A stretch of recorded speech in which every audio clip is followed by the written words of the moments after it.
Hello everyone.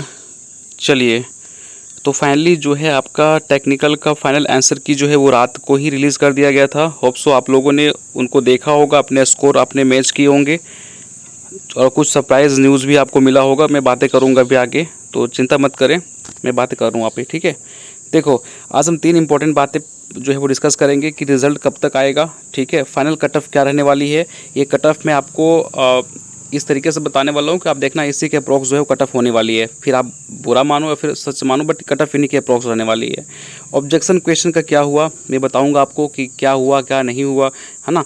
तो चलिए बातें करते हैं। सबसे पहले बताना चाहूँगा आपको कि आप ये नोटिस देखे होंगे तो आपको पता चला होगा कि 20 मई तक हम जो है अपने आंसर की को देख सकते हैं। 20 के बाद जो है वो हमारा आंसर की, फाइनल आंसर की बात कर रहा हूँ, वो ओपन नहीं होगा।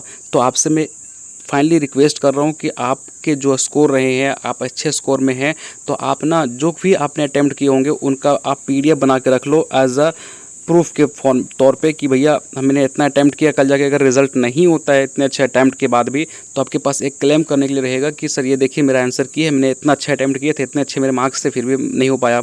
तो आप उसको PDF बना के जो है वो रख लीजिए, ठीक है। और याद रखिएगा 20 मई से पहले कर लीजिए, 20 के बाद जो है वो आपका ओपन नहीं होगा। अब बात करते हैं कि सर यहाँ पे क्या होने वाला है। देखो, अगर हम पहले बात करें कि ऑब्जेक्शन क्वेश्चन का क्या हुआ, जो कि सबसे इंपॉर्टेंट क्वेश्चन बना हुआ है, और बहुत सारे स्टूडेंट को ये गुस्सा भी है कि सर 1 मंथ टाइम लिया हमने, बहुत सारे ऑब्जेक्शन क्वेश्चन डाले हुए थे, 5 से 8 क्वेश्चन, और ये लग रहा था कि इस क्वेश्चन में अगर चेंजेस होंगे तो मेरे अच्छे स्कोर बन जाएंगे। किन्हीं किन्हीं का तो भाई 106 नंबर पेपर 1 में आके लटका हुआ था, और उन्होंने क्लेम करी थी कुछ क्वेश्चन, और उनको लग रहा था कि अगर ये कंसिडर कर लेता है आयोग तो हमारा जो है वो पेपर 1 भी क्वालिफाई हो जाएगा, है ना। कुछ ऐसे कैंडिडेट हैं जिनका पेपर 2 पेपर 3 में काफ़ी अच्छा स्कोर है, बट पेपर 1 में डिस्क्वालीफाइड हैं कुछ ही नंबर से, तो उनको उम्मीद था कि हो जाएगा। तो कहीं ना कहीं ये गलत भी है कि यहाँ कि अगर कुछ स्टूडेंट ने NCERT को एज अ क्लेम फॉर्मेट में दिया था, बट उनको भी कंसिडर नहीं किया गया, और एज इट इज़ जो आपका पहले का आंसर की था उसी को उन्होंने रीअपलोड कर दिया।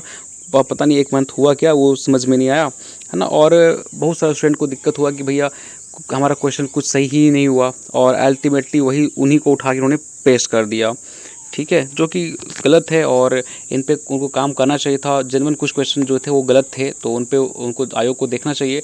खैर ये अब कंसिडर नहीं किया गया तो उनकी वो मानसिकता रही होगी।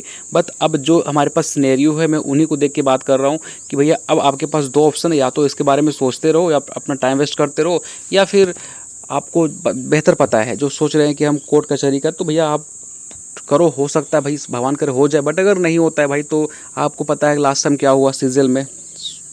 आप मैं बोलूँगा नहीं, बट आपको रिजल्ट पता है।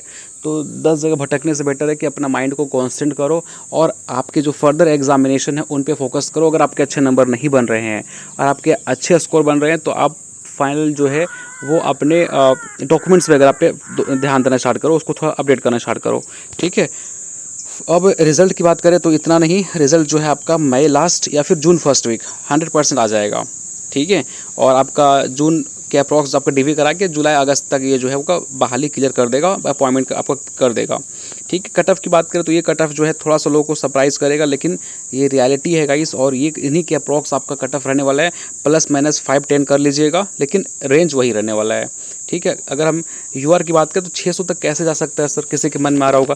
तो आपको पता है लॉट्स ऑफ कैंडिडेट ऐसे हैं जिनका स्कोर 600+ है, सच्ची बता रहा हूँ। ऐसा मत सोचना कि स्कोर डिफिकल्ट, पेपर डिफिकल्ट था। बहुत सारे स्टूडेंट ऐसे हैं जिन्होंने 600+ स्कोर करके रखे हुए हैं, तो उनके बिहाफ पे आप देखना कट ऑफ इसी के अप्रॉक्स रहने वाली है। BC1 की बात करें तो 570 to 580, BC2 का 580 to 595, EWS की बात करें तो 500 to 520, और SC का 590 to 515, और ST का 550 to 580। देखना इसी के अप्रॉक्स आपका ±5-10 कर लीजिएगा।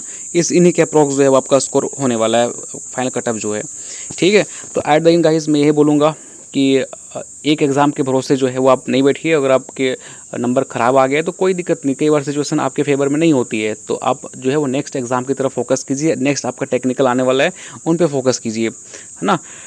चलिए फिर अब देखते हैं आगे क्या होता है। और फाइनली अगर आपके अच्छे स्कोर है तो आप डाउनलोड जरूर कर लीजिएगा PDF को, वो आपके आंसर की को, ठीक है। चलिए, thank you so much guys.